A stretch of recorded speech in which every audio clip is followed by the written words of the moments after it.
If I wake up and everybody in my family is alive, I'm so fucking fired up. I don't watch shit. I don't listen to shit. I'm so grateful. Fuck yeah. Positivisme, perspective et surtout de la patience. Ce qu'on vient d'entendre, c'est exactement ce qui a inspiré puis ce qui inspire encore aujourd'hui mon aventure dans la Vivi Like Comey Family. C'est donc avec le cœur puis la passion que je vous embarque avec moi pour un autre épisode du Vivi Frog Show.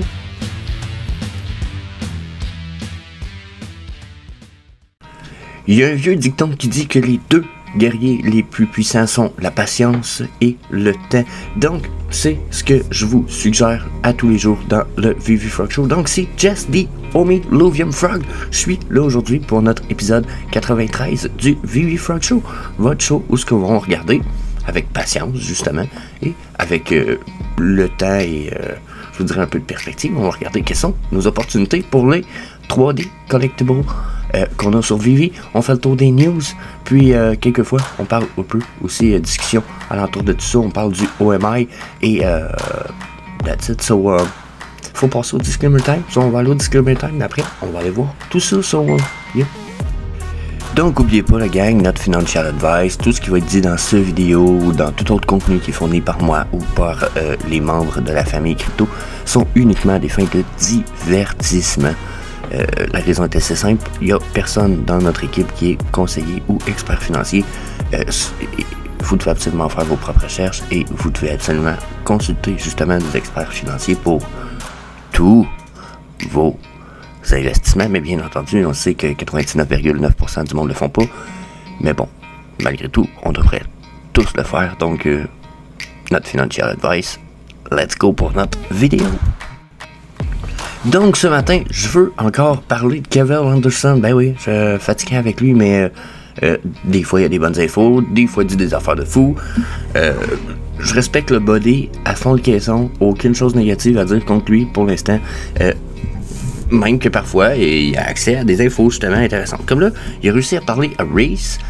Pas il a réussi, mais il a parlé à Reese parce qu'il a accès à Reese. Il peut poser quand même quelques questions depuis le temps, le body. Puis il lui a demandé carrément. Puis assez simplement aussi, il a dit qu'est-ce qui va arriver si jamais la réserve de token OMI arrive à 0. Puis la réponse a été quand même assez simple. Reese a tout simplement répondu ça n'arrivera jamais. Donc là, attendez un petit peu. Donc là, si ça arrive jamais jusqu'à un certain point, comment je vous dirais ça? Ça veut dire qu'ils ont ils ont une solution, ok? Ils ont pensé à leur affaire. Ça fait assez longtemps qu'ils y pensent, puis ils sont à jour aussi de ce qui se passe à la communauté, là. Ils peuvent pas ne pas être à jour, puis ne pas se tenir au courant de ce qui se passe sur leur Twitter, Discord, etc. Là. Puis tu sais, le monde va dire ça justement, ben le OMI token sert à rien, puis il n'y a pas d'utilité, il n'y a pas de burn, il n'y a rien. Puis les gens en plus, la plupart pensent qu'en ce moment, puis on n'a pas de confirmation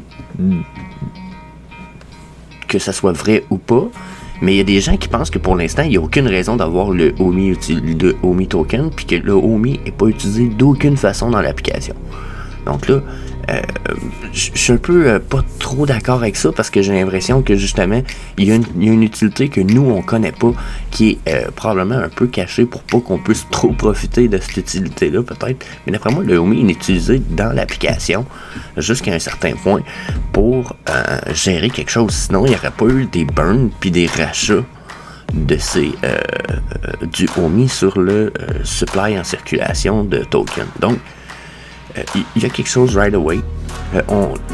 Cavell il a comme confirmé aussi que parce que quand il a posé la question, Reese a fait pour réponse, il dit on est au courant, on sait ce qui se passe dans la communauté, on sait ce qui se parle, on a une solution. Notre OMI dans notre réserve wallet tombera jamais à 0. Ce qui fait que ça causera pas de problème dans l'application. Puis, il a rajouté, mais il dit là, j'aimerais ça te donner plus d'informations, mais il dit, je peux pas t'en donner. Il dit, je vais juste pouvoir vous donner plus d'informations aussitôt qu'on va avoir la possibilité de vous dévoiler le prochain article à propos du OMI. Okay? Donc, il a dit, il a pas vraiment dit soon, mais il a dit as soon as possible, aussitôt que possible. Donc, il n'a pas dit soon, bientôt, mais aussitôt que possible. Donc là, on est un peu dans l'attente, genre combien de temps qu'on va se faire chier à attendre après ça. Personnellement, je pense que ça devrait quand même pas être trop long. Pour moi, pour trop long, c'est quoi? Un peu de 6 mois. Là, il y en a qui vont dire que c'est crazy, 6 mois, c'est pas long. Noël va être passé quasiment. Puis, ouais, je comprends ce qu'on s'en va, mais anyway, puis vous m'entendrez pas vraiment parler nécessairement souvent de bull run puis de bear market, parce que je pense qu'un bon projet va se calisser de ces phénomènes du marché-là, puis va réussir à continuer à fonctionner, peut-être pas à 300 000% ou aussi performant. J'ai envie de dire une compagnie de déneigement à l'été, ça déneige pas fort. Mais j'ai l'impression que c'est un peu la même affaire pour une compagnie de NFT ou de crypto dans un pure market crypto. Il y en a gros qui performent pas, sauf qu'il y en a gros qui sont capables de performer correct parce qu'ils sont pas juste spécialisés pour du stock d'hiver. Et Komi puis Vivi, à part les lightsabers qui ont été longs à sold out, là, ça sold out tous les drops. Donc, aussitôt qu'ils sold out des drops, est-ce qu'ils perdent de l'argent? La réponse c'est non. Ils sont déjà en profit.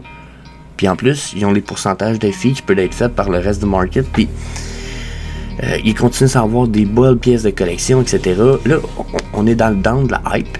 Puis principalement, Vivi, c'est des premium digital collectibles à collectionner.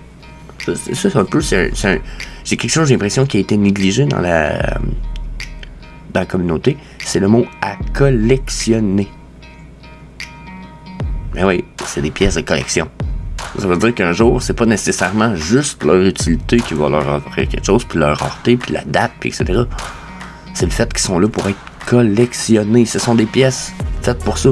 C'est pas juste une belle image, là. Non, c'est un premium collectible.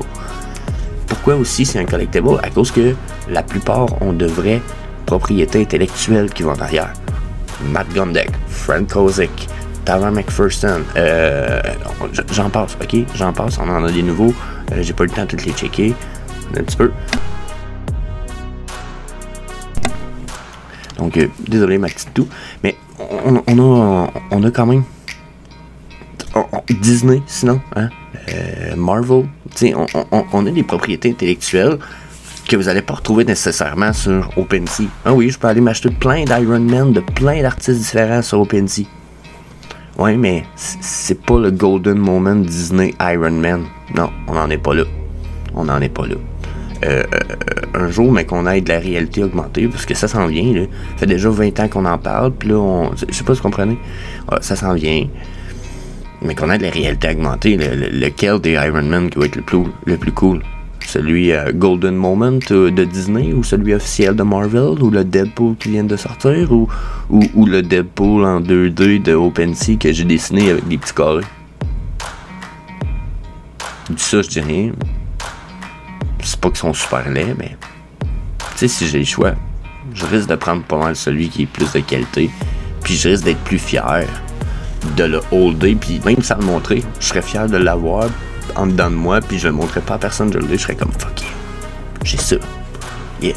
Puis à la limite, en plus, elle a une belle valeur, ou tu sais. Donc, je pense que tout ça, ça a été comme un peu négligé. Puis la question de Cavill m'amène tout ça. Donc là-dessus, je trouve ça intéressant. Mais bon, c'est mon petit avis là-dessus. Laissez-moi savoir ce que vous en pensez à propos de tout ça dans les commentaires. Si vous dites peut-être Jess t'es cave, j'aimerais ça le savoir. J'aime ça. Il y a une des choses que j'aime, moi, c'est le changement, parce que c'est une des seules choses qui est constante dans l'univers. Puis si je suis capable de changer mon opinion pour l'améliorer de jour en jour, fucking right. So, n'hésitez pas à me laisser vos opinions dans les commentaires. Ceci étant dit, on va aller voir pour notre market cap de nos 3D collectibles. Puis, on va aller voir aussi les mouvements de prix des NFTs. So, stay tuned. Bon, à cette heure que vous avez tout attaché votre truc avec la broche, on est rendu à nos collectibles. Là, ce qui s'est passé, c'est quoi? Pas grand-chose. En fait, on a comme monté de 2 millions sur notre market cap depuis hier. Donc, ce qui se passe, on est en période de compression des prix et probablement, pas probablement en fait, on est en période d'accumulation. Ok, ça, en ce moment, là, c'est une accumulating phase. Je vous dirais que le mois de mai, juin, juillet peut-être même, à août, ça va dépendre des prix, mais on risque d'être en période d'accumulation. Les prix risquent beaucoup plus de se maintenir et de descendre que de monter. Donc, ceci étant dit, la gang, qu'est-ce qui est... comment je pourrais vous dire ça? Qu'est-ce qui va être important dans les prochaines semaines? Puis quand je dis prochaines semaines, je parle de 6 à 10. C'est pas de regarder nécessairement genre quel profit vous allez pouvoir faire.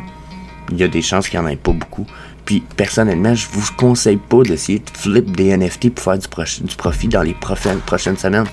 J'ai de dire, on est dans une phase d'accumulation.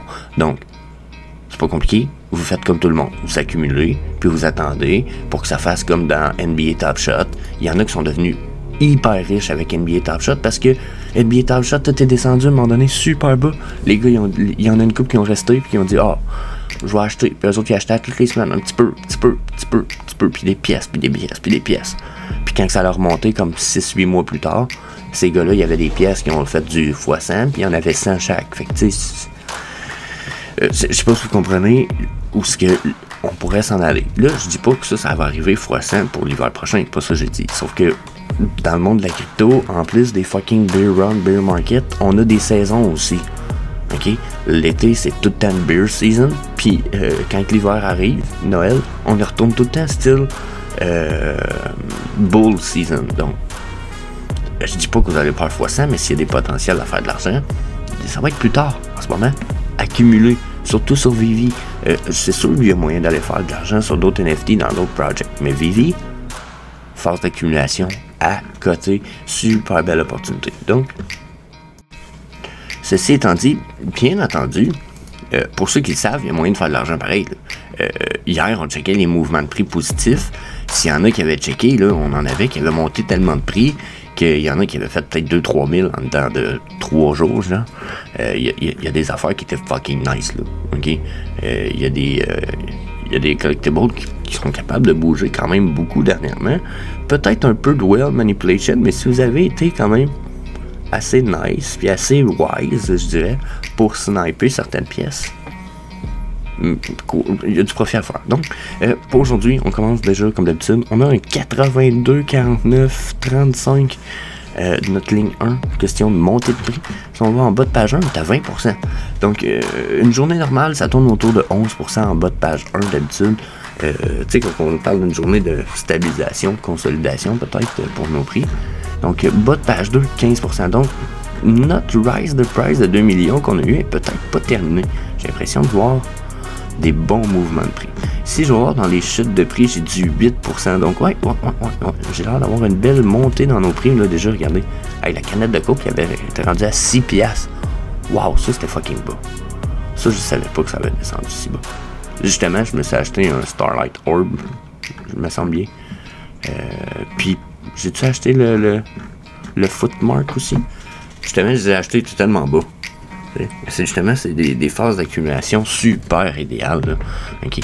Donc, c'est ça, c'était Ogopogo. S'il y en a qui en avaient profité, Ogopogo, c'était un peu ridicule, là, mais il avait descendu justement à 20, puis il avait remonté à 80-90 hier.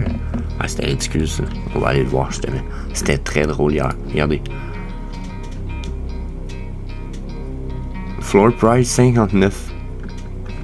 Donc, je sais pas trop ce qui s'est passé, là, mais vous pourriez payer 20, puis peut-être vous avez été chanceux, vous avez réussi à le vendre à genre.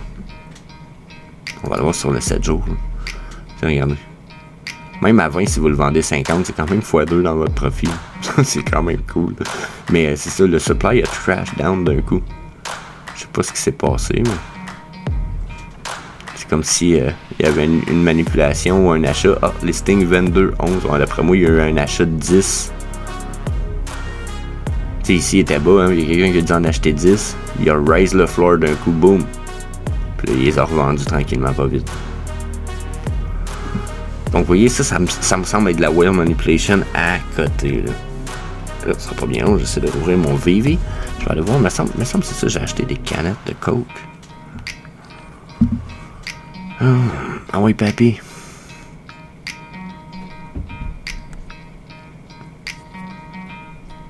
Ah, c'est ça. J'ai acheté. Puis c'était pas des low mint. Mais au prix qu'il était, j'étais comme fuck yeah. Fuck yeah. J'ai acheté le Starlight Horde. Puis j'ai acheté la Footprint. Genre, je me disais fuck yeah, ça vaut la peine. C'est des belles petites pièces. J'ai eu. Mon frère m'a payé un des lightsabers quand il y a eu les lightsaber drop. So, le rose et le bleu. Puis bon, moi j'ai tombé sur 2 Deadpool Piece sur le drop aussi. Fait que. Deadpool. C'est mes dernières pièces. Personnellement, je suis encore très bullish pour le Deadpool Piece. Je vois plein de news se passer pour le film qui s'en vient Deadpool. Puis ça a même l'air de futurement spoiler une sorte de série. Donc, d'après moi, selon l'appréciation du film, ça pourrait être évalué. Deadpool, si j'ai bien compris aussi, était vraiment, vraiment apprécié de Marvel. Puis il a été racheté, me semble, en plus. Hein. Je vais faire une parenthèse là-dessus, dans un peu, j'en reviens. Donc là, je nous change un peu de page, mais justement, c'est peut-être une parenthèse que je voulais faire. Déjà, Deadpool, ça appartenait à Fox, ok, mais ça a été racheté par Disney. Puis Disney ont dit dernièrement, justement, qu'ils n'allaient pas changer le rating du film de Deadpool pour que ça reste un film rated R, ce qui veut dire genre mature rating pour du stuff d'adulte, des conneries d'adultes, puis des jokes d'adultes, puis du sang, des affaires gore. So, ça là-dessus, ils nous changent pas notre Deadpool. Quand je suis comme fuck yeah, genre yeah. Ça pour moi, je suis all-in. Ryan Reynolds, c'est comme l'acteur genre le plus genre parfait pour le rôle. Là, ils nous refont un 3. Puis, comme je vous dis, là, ça appartient à Disney. Qu'est-ce qu'ils font Disney dernièrement?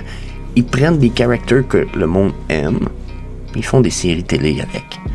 Je serais vraiment pas surpris de voir la Deadpool Corp s'en venir. Pas de farce, là. Je niaise fucking pas. S'il y en a qui connaissent pas la Deadpool Corp, vous allez pogner de quoi? C'est une espèce de X-Men team à la Deadpool, puis ils ont tous genre des skills un peu spéciales. Là, je sais pas quelle image je vais vous montrer. Là. Je pense que je vais vous montrer celle-là. Il y a une tête de zombie qui vole, il y a comme un super gros badass, une fille, un petit genre de petit voleur, il y a Deadpool the Dog.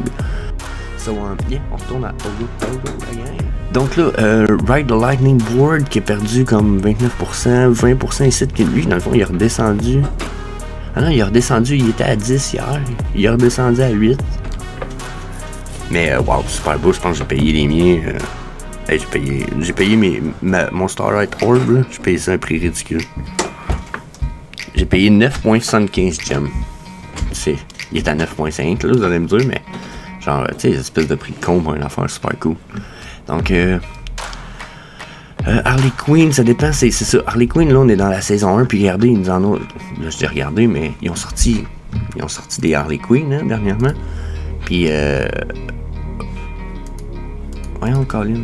Puis, waouh, je vais avouer, la qualité est cool. Puis, avez-vous vu, justement, à quel point les couleurs de la Harley Quinn Common est assez spéciale? J'ai envie de dire que ça risque d'être une que je vais acheter avec la Uncommon. Ils sont épiques, puis good looking. J'ai pas pris le temps justement d'aller voir. Je me rappelle pas si leur mint number est haut. Donc 7005 puis 5005, c'est pas foufou là. Donc si on retourne à notre 24-hour price trend, on avait une site là qui est comme une. Oups. On a une site là qui est de la saison 1 qui vaut 139 gems. L'autre, les deux autres, parce que je les trouve vraiment good looking, mais celle-là, ça reste la saison 1. Il y en a 2500 à 139 là. Ouh. J'avoue que on est dans un kit quand même intéressant. Yeah. Je pense que ça pourrait valoir la peine. C'est vrai, la Season 1 là, ça reste des pièces quand même fucking nice. So, yeah, Harley Quinn, belle opportunité quand même, je pense. Lady Deadpool, 6 gems, wow. Va peut-être falloir jamais chercher ça, je sais pas tout encore justement. Donc Lady Deadpool, Matt, pour moi ça c'est toutes des belles pièces. Belle opportunité probablement, que là ça vaut pas cher, mais qu'on ait des plus de films de femmes déjà dans l'application, je pense que ça va être populaire. Matt Gondek, ben ça reste Matt Gondek, j'ai l'impression qu'on est dans le gars avec beaucoup de potentiel, autant dans le présent que dans le futur. Donc, le stock de Mac, yeah.